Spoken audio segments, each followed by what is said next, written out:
Ang panawagan lang, siyempre yung kung ikaw naglilingkod ka, ganito yung identity mo sa sarili mo.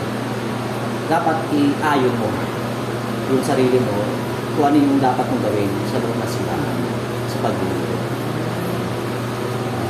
Yun lang naman eh. Siyempre yung para nakita maging cross-dresser, medyo yun, magkano tayo doon na siyempre kahit alam mo na ito yung identity mo, hindi pwedeng gawin yung mga dapat. Nasa tama lang. Ano natin yung tama lang. Hindi maging pangit sa paningin ng ibang tao yung mga ginagawa. Dito sa simbahan po ninyo, meron pa kayong kakilala na nagsisayko na nagpo-cross-dress kaya po naman Oo, meron eh. Meron naman nakita. Pero siyempre, hindi naman sobrang hindi naman siya hindi maganda sa tigpa rin ngayon.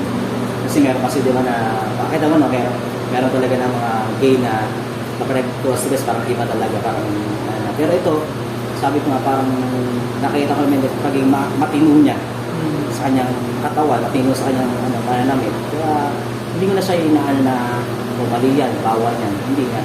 I think yun yung passion niya, yun yung yung siya masaya, doon siya magandang tignan sa kanyang sarili, I allow it, I accept it sa Chris. Kumbaga kung magka-cross-dress po parang gagawin presentable. Acceptable pa rin, yung parang hindi yung magbabackless ka, naka-iksika ng short, na nakapalda ka, hindi yan. Merong na matino pa rin sa Appropriate po sa loob ng simbahan. Appropriate po na pasuotan sa loob ng simbahan. Oo naman, ayos naman. Pero yun nga lang, dapat tama lang talaga yung pag-ilos. Hindi pwedeng